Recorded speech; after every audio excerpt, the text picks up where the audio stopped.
Bonjour à tous, je suis ravie d'être avec vous aujourd'hui pour vous présenter la province de l'Alberta. Je me présente, je suis Valentine et je suis responsable partenariat Trade pour Destination Canada, l'Office de tourisme du Canada. Entre les prairies et les montagnes rocheuses, mais aussi les étonnantes Badlands, cette province, la plus riche du pays, saura vous charmer. Vous êtes prêts pour vous envoler vers l'Alberta? Attention, c'est parti! Avant toute chose, il faut penser à présenter une demande d'AVE pour se rendre au Canada par avion. Elle coûte 7 $ canadiens, donc environ 5 euros, et elle est valable 5 ans sur un même passeport.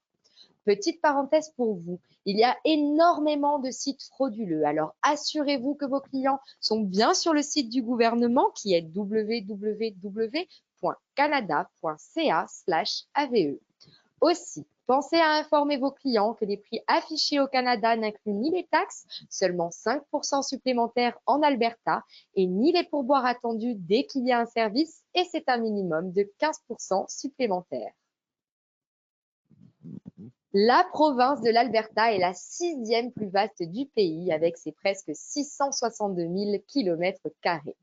En termes de population, c'est la 4e province la plus peuplée avec près de 4,1 millions d'habitants.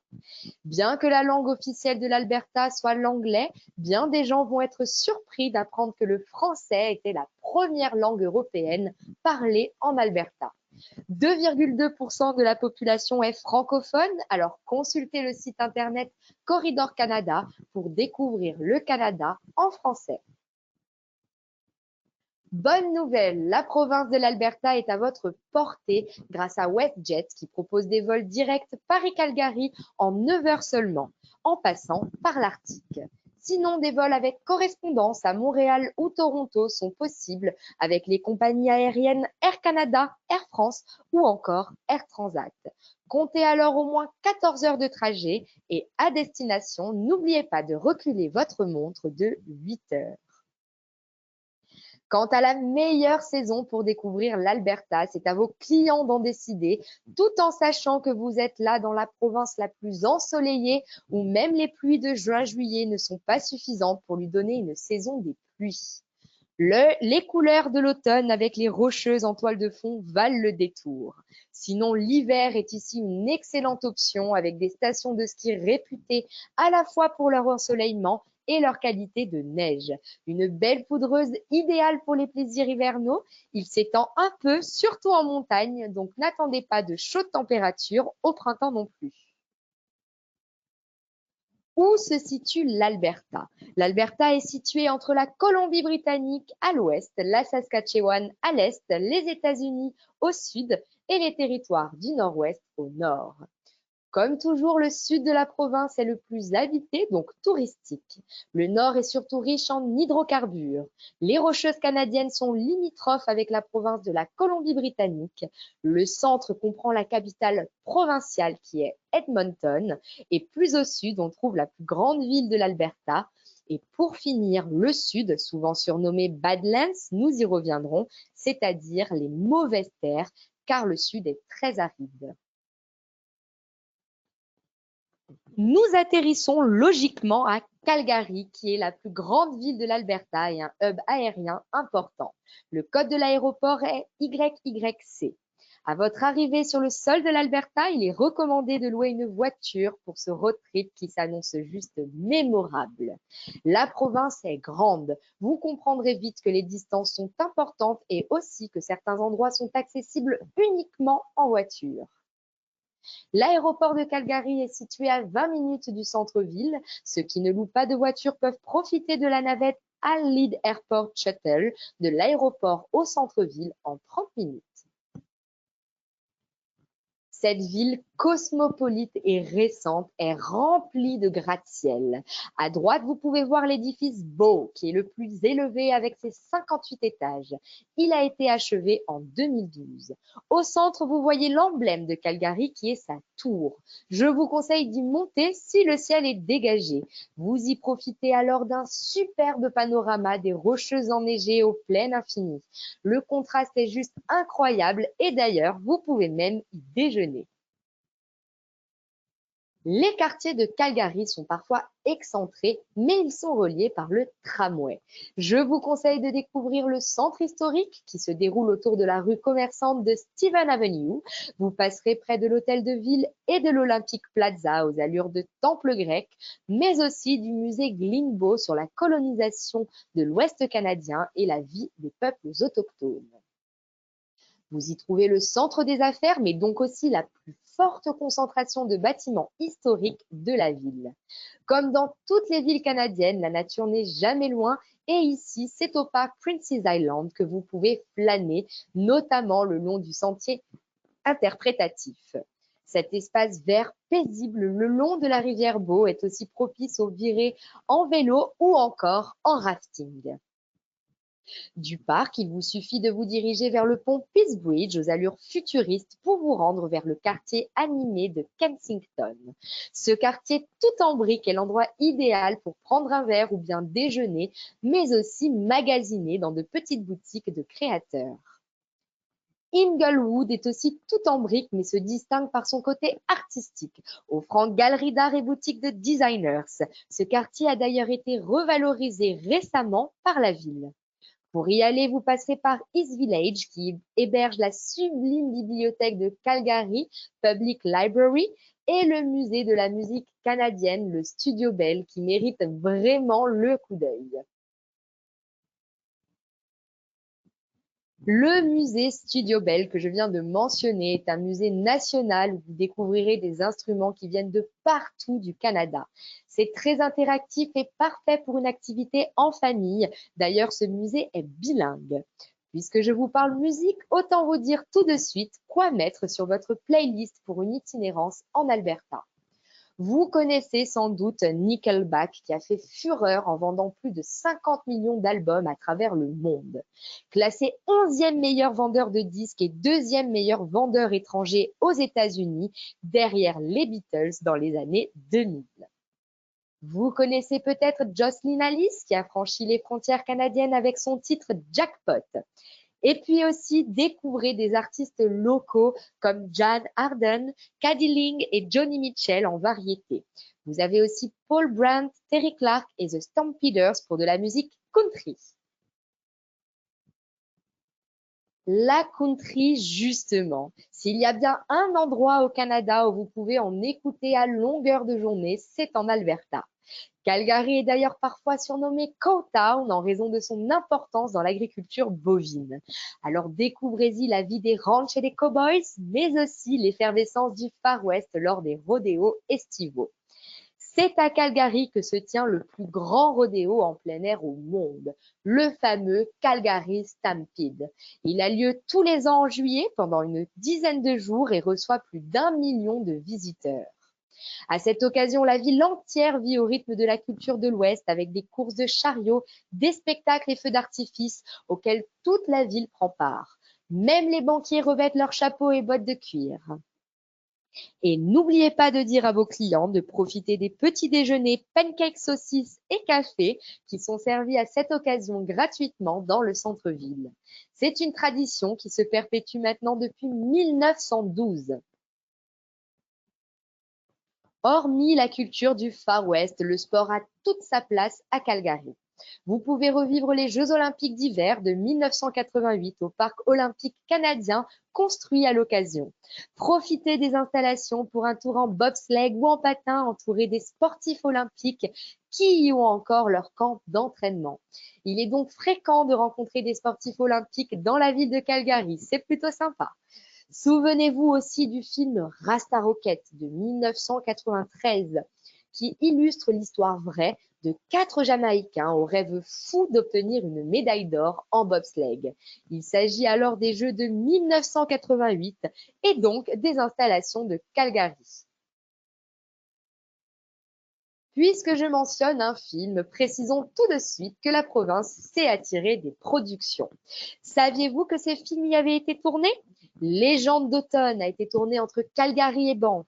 Le secret de Brokeback Mountain vers Kananaskis et dans le sud de l'Alberta. The Revenant dans la région de Kananaskis aussi. Et pour finir, le blockbuster Jumanji Next Level a été notamment tourné à la station de Fortress Mountain Resort au sud de Banff. Allez, avant de quitter Calgary, je vous invite à découvrir le village Heritage Park qui est situé à côté du superbe réservoir Glenmore dans la zone naturelle Weasel Head.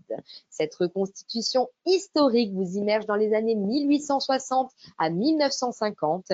Vous y découvrirez l'histoire du peuplement, l'entente avec les autochtones pour la traite des fourrures ou encore la construction du chemin de fer des prairies.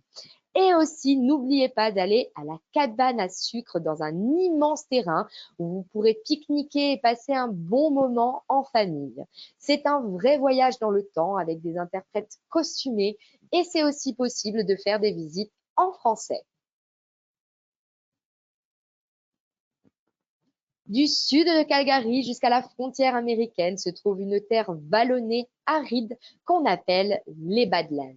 Ces mauvaises terres offrent des paysages inédits au Canada. Je vais vous montrer ici mes endroits préférés.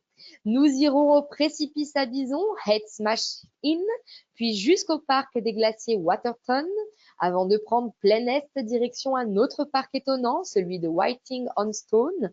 En remontant au nord, nous ferons une halte à Medicine Hat, puis au superbe parc de dinosaures vers Drumheller, la capitale des dinosaures. À 2 heures au sud de Calgary se trouve donc un précipice à bison appelé le Head Smashed In Buffalo Jump. Il était autrefois utilisé par les autochtones des plaines d'Amérique du Nord pour chasser sans armes. Ils affolaient alors les bêtes et les dirigeaient à toute allure vers cette falaise depuis laquelle elles se précipitaient. Les autochtones les achevaient en contrebas puisqu'ils utilisaient tout de l'animal, tant pour manger que pour se vêtir. C'est aussi le lieu d'un très beau musée à visiter qui raconte toute l'histoire de la nation Blackfoot, une tribu nord-amérindienne de l'Alberta. 1h30 à l'ouest du précipice à Bison se trouve une communauté de montagne idéale pour des aventures en plein air et dans un cadre somptueux. C'est le Crow's Nest Pass. Son surnom est le col du nid de corbeau et la photo vous donne un indice pourquoi. Sinon, allez, nous continuons 1h30 plus au sud pour séjourner dans le parc national de Waterton Lakes. Il offre un cadre exceptionnel et naturel à cheval entre le Canada et les États-Unis. D'ailleurs, le site a été rebaptisé premier parc international de la paix au monde. C'est l'un des trésors cachés de l'Alberta. L'hôtel Prince of Wales que vous voyez perché sur son promontoire y est juste emblématique. Son charme est suranné et son histoire très amusante. C'est la compagnie de transport américaine qui l'a fait construire vers 1926 pendant la prohibition américaine. Il s'agissait alors d'attirer les touristes américains afin de les faire consommer en toute légalité du côté canadien. La vue sur le lac et les montagnes environnantes y est absolument sublime. Je vous conseille d'ailleurs de faire un tour en bateau sur le lac Upper Waterton. Sinon, vélo et rando sont au rendez-vous et vous verrez plus de 1000 espèces de plantes et de fleurs, dont 175 variétés rares, mais aussi une faune omniprésente avec ours et orignaux. Reprenons maintenant la route plein est à 2h15 pour découvrir le parc provincial Whiting on Stone. On y trouve la plus grande concentration de pétroglyphes et de pictogrammes dans cette partie du monde. Les gravures rupestres appelées pétroglyphes et les peintures rupestres dites pictogrammes illustrent la vie des Pieds-Noirs qui vivaient ici il y a 10 000 ans déjà. Une visite guidée gratuite de ce site historique est juste idéale pour bien comprendre leur importance et d'ailleurs notez que vous pouvez dormir sur place dans un espace de camping. En remontant 2 heures au nord, nous arrivons à Medicine Hat. Ce nom anglais de la ville est une traduction du terme Siksika Saamis qui désigne la coiffe d'un chaman. Le mot médecine fait donc référence au pouvoir spirituel pouvant servir à la guérison et pour la petite histoire, une légende amérindienne raconte que la ville a été fondée là où un homme guérisseur aurait perdu son chapeau dans la rivière Saskatchewan. C'est aussi la ville la plus ensoleillée de tout le Canada, avec 330 jours d'ensoleillement par an. Et on y trouve des formations de grès aussi très étonnantes qui donnent l'impression d'être sur un plateau de Star Wars. De quoi faire des randonnées d'un genre nouveau. Il y a d'ailleurs aussi beaucoup d'artisanat et de poterie sur place. 1h20 au nord-ouest de Medicine Hat se trouve le parc provincial Dinosaure. On arrive alors au cœur des Badlands, ces terres peu fertiles car trop arides cachent la plus riche source d'ossements de dinosaures au monde. Les paléontologues continuent d'y faire des découvertes tous les jours et des visites guidées du parc sont organisées pour vous faire découvrir ces paysages et les trésors de la paléontologie. Vos enfants y seront fascinés. 1h30 maintenant au nord-ouest du parc Dinosaure, près de Drumheller, se trouve une mine de charbon considérée comme la mieux préservée des anciennes mines de charbon du Canada. Elle abrite d'ailleurs le dernier culbuteur de charbon en bois du pays. Je vous recommande de faire le tour du convoyeur qui vous transporte et vous aide à comprendre la vie des mineurs. Entre la mine et Drumheller, à une dizaine de minutes de là, vous verrez des cheminées de fées, les fameuses hoodoos. Elles ponctuent partout le paysage. Imaginez que l'eau s'était écoulée dans ce décor il y a des milliers d'années. Alors l'érosion, le vent, la pluie et divers processus leur ont donné des formes étranges mais tellement harmonieuses. Certaines font plusieurs mètres de haut et c'est vraiment une très belle randonnée. Encore 20 minutes de trajet et nous voici au Royal Turrell Museum de Drumheller. Ce musée est le leader mondial en matière de paléontologie. Qu'on soit amateur ou non, il est fascinant de découvrir ces salles et galeries avec des mises en scène spectaculaires et des informations très pointues sur le monde animal et végétal préhistorique il y a environ 3 milliards d'années. Il y a plus de 80 000 spécimens qui y sont présentés et y compris une quarantaine de squelettes complets de dinosaures. Ça vaut le détour. Terminez maintenant votre aventure dans les Badlands par le canyon Horstiff, 10 minutes plus loin. On y profite d'un point de vue spectaculaire sur la vallée. Le canyon doit son nom aux hors-la-loi qui y avaient caché leur bétail volé il y a plus de 100 ans. Faisons maintenant cap au nord, direction la capitale provinciale Edmonton, à moins de 4 heures de route. En chemin, en traversant les ranchs vers Red Deer, nous ferons halte et depuis Edmonton, nous rayonnerons dans la région jusqu'au parc Elk Island. À mi-chemin entre Calgary et Edmonton, faites halte à Red Deer. Les locaux vous diront que c'est là qu'ils se fournissent en succulents beignets, les Dugnuts. Mais conseillez aussi à vos clients de découvrir une des 9100 fermes de la région, dont certaines proposent des visites et des activités rurales. Vous pouvez aussi faire du cheval ou dormir quelques jours ou plus dans un de ces ranchs. 1h30 plus loin, vous arrivez à la très belle ville d'Edmonton, la deuxième plus grande ville de la province et surtout la capitale provinciale. Elle est animée par plus de 30 festivals tout au long de l'année. Vous pourrez y célébrer les arts, la culture, la nourriture ou encore les plaisirs d'hiver. Sur la photo en premier plan, vous voyez des pyramides de verre. C'est le Muttart Conservatory. C'est une très belle visite pour découvrir des jardins botaniques avec biomes tropicaux et arides, mais il s'y déroule aussi des événements. Et en arrière-plan, vous voyez le centre-ville avec ses édifices qui sont plus modernes. La ville étant située le long de la rivière Saskatchewan-Nord, dans l'une des régions les plus fertiles de l'Ouest canadien, vous pouvez profiter de la nature environnante pour une balade en vélo, en roller, en Segway ou même en canot.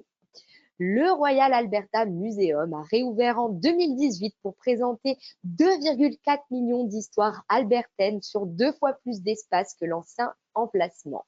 Il propose une scénographie interactive pour les visiteurs de tous âges. Une curiosité de la ville qui pourrait vous amuser, c'est l'étonnant West Edmonton Mall. C'est le plus grand centre commercial d'Amérique du Nord avec plus de 800 boutiques, 100 restaurants, 10 attractions et 2 hôtels, mais aussi la plus grande piscine à vagues et le plus grand lac intérieur et aussi le plus grand parc d'attractions ouvert. Bref, on y fait bien plus que du shopping.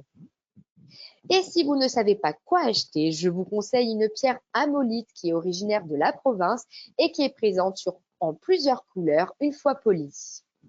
Enfin, parlons terroir. Les produits locaux se trouvent au Hot Strathcona Farmers Market. Ce marché a pour credo « Nous fabriquons, nous le cuisons, nous le cultivons et nous le vendons ». Vous y trouverez près de 300 fournisseurs sur 185 stands, dont plus de 130 vendeurs de produits artisanaux fabriqués localement les samedis d'été. D'ailleurs, puisque nous évoquons les produits du terroir, il est temps de vous révéler ce que vous devez goûter lors d'un séjour en Alberta. Le cocktail Bloody Caesar est une spécialité locale de Calgary. Il est fait à base de vodka, jus de tomate, bouillon de palourde et céleri. Le bœuf de l'Alberta est aussi renommé, pas étonnant vu le nombre de ranchs dans la province. Cuisinez-le simplement au grill effiloché ou au gingembre, d'après la recette locale du ginger beef. Les plus aventureux essaieront le wapiti ou le bison, qui sont nourris au pâturage et donnent une viande maigre et savoureuse. Le steak de bison grillé au romarin est juste délicieux. Enfin, l'Alberta est reconnue pour son riz sauvage et son orge. Alors laissez-vous tenter par un risotto d'orge pour goûter aux deux à la fois. La ville est gourmande, mais elle est aussi très sportive et très fidèle supportrice de ses équipes.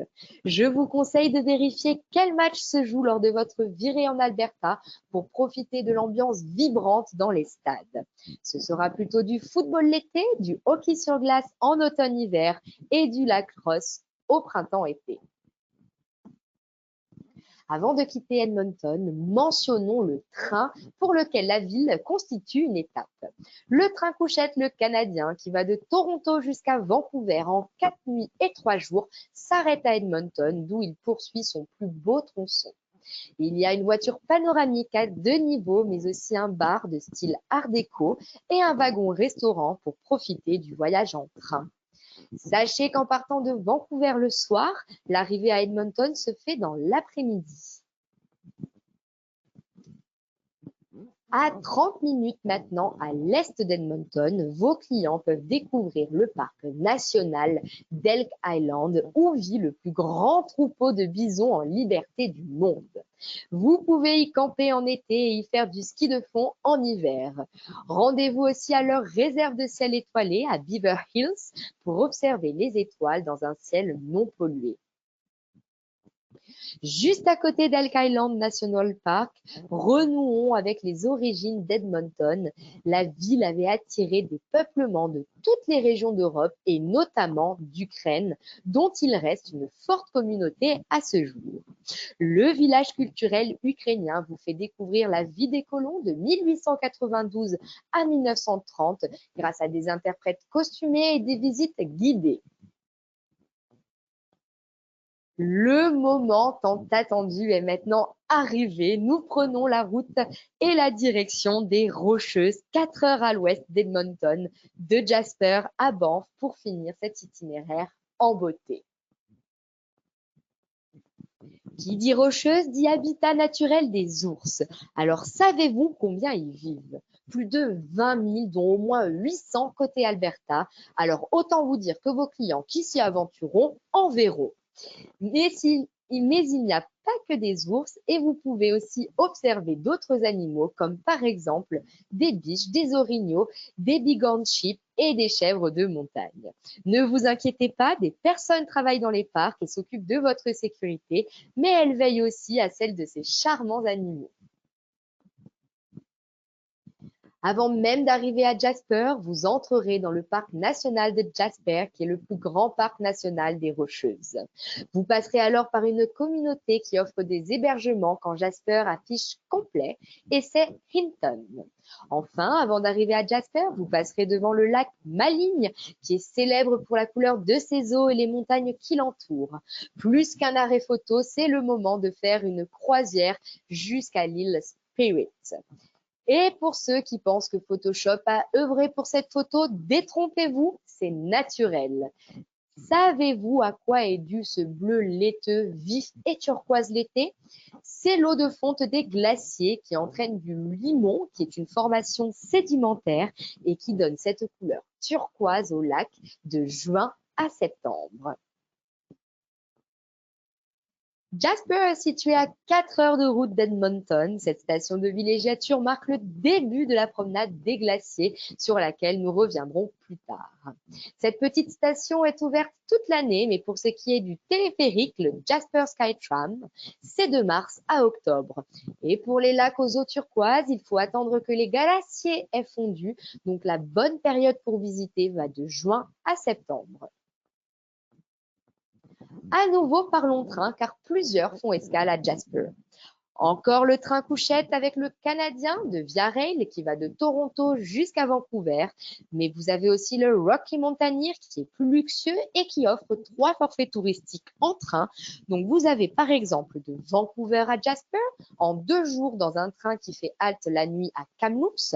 Vous pouvez vraiment profiter des paysages traversés en journée grâce au wagon panoramique. Et d'ailleurs, on y sert une cuisine gastronomique pour les plus gourmands. Vous avez aussi de Vancouver à Jasper en passant par Whistler et Quesnel. Pour finir, de Vancouver à Banff Lake Louise en passant par Kamloops. Enfin, avec tout ça, vos clients ont l'embarras du choix pour le voyage d'une vie. Ceux qui sont en voiture ou en moto ou en sidecar ou encore en vélo pourront dévaler la célébrissime promenade des glaciers. Il s'agit de la route 93, la route panoramique la plus belle du monde ou en tout cas l'une des 10 plus belles sur Terre. Ces 229 km font défiler plus de 100 glaciers, des chutes d'eau rugissantes, des lacs turquoises, des canyons et des rivières en contrebas. De quoi ravir vos clients, c'est vraiment un régal pour les yeux. Précisons quand même qu'il n'y a rien sur cette route, ni hébergement, ni restaurant. Donc, quand vos clients s'y rendent, il faut absolument leur prévoir un pique-nique depuis Jasper ou Banff et partir tôt, car les très nombreux arrêts photos font qu'on passe toute la journée et plus sur cette courte portion de route. Le long de la promenade des glaciers, à 50 minutes au sud de Jasper, je vous conseille un arrêt dans le secteur Cable. On y trouve une forêt subalpine odorante et de nouvelles pousses qui, encore récemment, étaient ensevelies sous un glacier. Vous aurez un panorama juste spectaculaire du mont Edith Cable et du glacier Angel. 1 heure plus loin, toujours plus au sud, découvrez les chutes d'eau à Tabasca. Les chutes sont magnifiques et vous pouvez explorer le canyon grâce à un réseau de sentiers pavés de tous niveaux menant à différents points de vue. Ça surplombe tant les chutes que le canyon. L'eau de la rivière Athabasca change selon la saison, le moment de la journée et le type de farine de roche présente dans l'eau. Mon conseil, visitez les chutes le matin pendant la saison estivale avant que la foule n'arrive. 20 minutes plus au sud, nous arrivons aux chutes Sunwapta, que ce soit pour une pause photo rapide ou encore un point de départ de certaines activités de plein air. Prenez le temps d'admirer les chutes et d'écouter leur rugissement. 30 minutes plus tard, nous arrivons au Columbia Icefield, qui est le point de départ pour les excursions au glacier Athabasca. On y trouve un superbe centre d'interprétation des glaciers et l'attraction Glacier Skywalk, qui consiste en une passerelle de verre à 280 mètres au-dessus du canyon. Vous verrez aussi des bus étonnants qui sont garés sur le parking. Leurs roues sont aussi hautes que vous et moi, soit plus d'1,60 m, car ces bus, les Snow Coach, sont aptes à vous conduire jusqu'en haut du glacier. Tout là-haut, c'est une promenade de santé qui vous attend et l'accomplissement du rêve de marcher sur un glacier. 1h10 plus loin, nous voici au sublime lac Peto, emblématique avec sa forme en tête de loup. Plein de sentiers de randonnée permettent de s'en approcher. L'idéal est à partir de juillet car avant les lacs sont gelés et l'accès est un petit peu plus difficile. Encore 40 minutes et vous découvrirez le lac le plus photographié en Amérique du Nord. J'ai nommé le lac Louise qui est situé à 30 minutes de la station de Banff. Sachez que nombre de touristes se contentent de prendre la photo depuis le parking et de repartir. Je vous conseille plutôt de dire à vos clients d'enfiler leurs chaussures de randonnée et de s'aventurer sur les sentiers autour car ils offrent des panoramas juste incroyables et étonnamment très peu fréquentés. Vous pouvez donc y passer 1 heure ou bien la journée et vous pourrez même y déjeuner et aussi louer des canots et encore plein d'autres activités. Une des randonnées que vous pouvez leur conseiller, c'est celle qui va au lac Agnes, juste derrière le lac Louise, accessible aux randonneurs de tout niveau en une petite heure. Pour y accéder, vous empruntez un sentier boisé, vous passez devant le lac Mirror et la cascade du lac Agnes avant d'arriver aux eaux alpines idylliques du lac Agnes. Sur place, vos clients peuvent déguster de délicieuses pâtisseries maison avec un bon thé au Lake Agnes Tea House. Cette cabane-restaurant a été construite en 1901 comme refuge pour les randonneurs. Sur la même portion de route que le lac Louise se trouve un autre lac emblématique de cette promenade des glaciers, c'est le lac Moraine, que l'on retrouve d'ailleurs sur les billets de 20 $ canadiens. Il est situé à 20 minutes du lac Louise, il est plus petit et intime que ce dernier, mais bénéficie pourtant d'un cadre juste splendide. Il est bordé d'un côté par les pics Wenkchema et de l'autre par l'épaisse forêt qui descend doucement jusqu'à la rive. Il fait indéniablement partie des plus beaux lacs des Rocheuses canadiennes. D'ailleurs, ce lac étant très convoité, il est préférable d'y aller très tôt le matin ou encore vers 22h, 23h. Et oui, les journées sont plus longues en Alberta avec une lumière du jour qui peut durer jusqu'à 23h facilement l'été. À 35 minutes maintenant du lac Louise, vous pourriez découvrir le monde minéral au Johnston Canyon du Banff National Park. En été, vous passez de sentier en sentier, de cascade en cascade en observant le travail de l'érosion de l'eau. Et en hiver, le tout est figé. Ça crée un monde gelé enchanté qu'on explore avec des équipements appropriés comme par exemple des crampons. Du canyon, il ne vous reste plus que 30 minutes pour rejoindre l'authentique station de villégiature de Banff et clôturer la promenade des glaciers. Si vous n'aviez fait aucun arrêt, le trajet vous aurait pris 3h30, mais on sait tous que c'est impossible. Il vaut mieux passer plusieurs jours à Jasper pour faire les randonnées qui sont proches et plusieurs jours à Banff pour celles qui lui sont les plus proches. Et concentrer la journée de traversée de Jasper à Banff aux randonnées qui sont le plus au milieu de la promenade des glaciers. À Banff, vous disposez de tout le confort d'une station de montagne et vos yeux se régaleront devant le charme des pierres et bois des chalets. En haute saison, quand l'hébergement vient à manquer, pensez à Canmore, qui est un peu plus loin, environ 15 minutes, et qui dispose de beaucoup d'hébergements et constitue aussi un point de départ pour les activités de plein air. Vous trouvez dans ces deux stations des hôtels, des bars, des restaurants et des boutiques plutôt sympathiques. Les activités depuis Banff n'ont de limite que votre imagination. Proposez à vos clients d'emprunter le téléphérique Banff Gondola pour avoir accès aux plateformes d'observation et y admirer la beauté des rocheuses ainsi que des chèvres de montagne. Pour celles et ceux qui veulent se ressourcer, des sources thermales font la renommée de Banff. Il y a également des eaux sulfureuses sur Jasper. Et côté activité, pensez rando, vélo, cheval, paddle ou encore canot sur les lacs. Rafting en eau vive, escalade ou VTT de montagne, vous avez du golf aussi. Et n'oubliez pas d'observer la faune, surtout tôt le matin ou en soirée quand les animaux sont le plus actifs. Et pourquoi pas aussi de faire de l'héli-yoga? En hiver, découvrez les Rocheuses enneigées. L'Alberta est reine de l'héliski et du cat-skiing dans la poudreuse.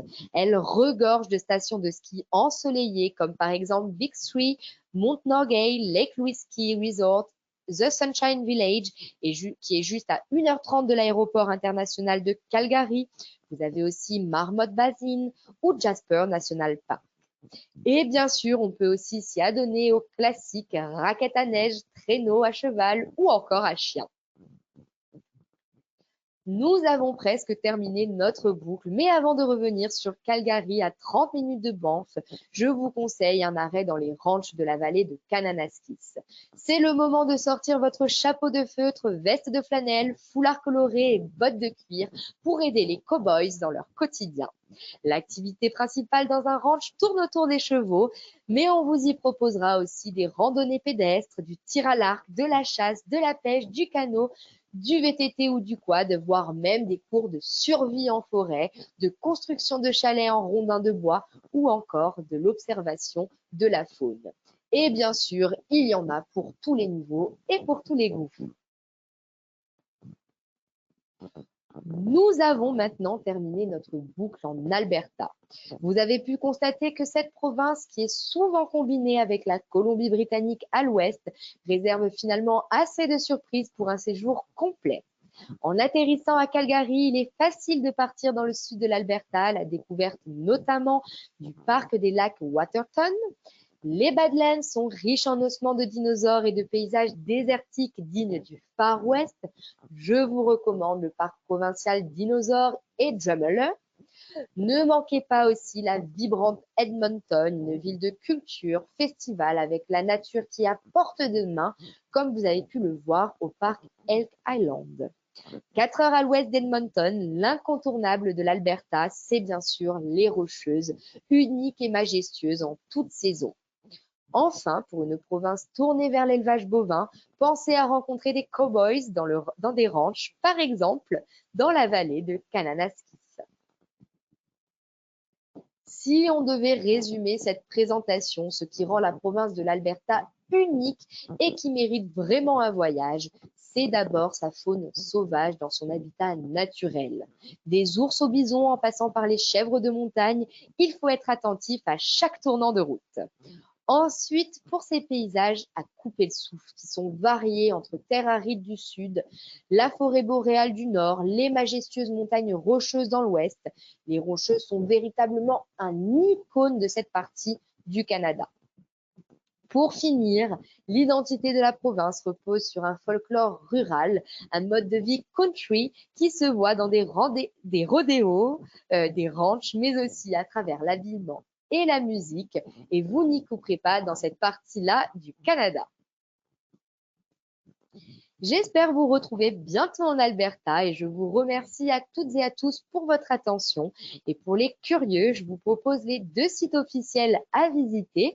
Donc, vous avez l'Office de tourisme national, explorercanada.fr, et ensuite l'Office de tourisme provincial, tourismealberta.ca. Je reste bien entendu à votre disposition pour toute question. Vous trouvez ici mon courriel qui est vpissard@tourisme-du6synergique.com. Pour terminer, je vous laisse avec une magnifique vidéo de la province de l'Alberta et je vous souhaite une très belle journée et à tantôt au Canada.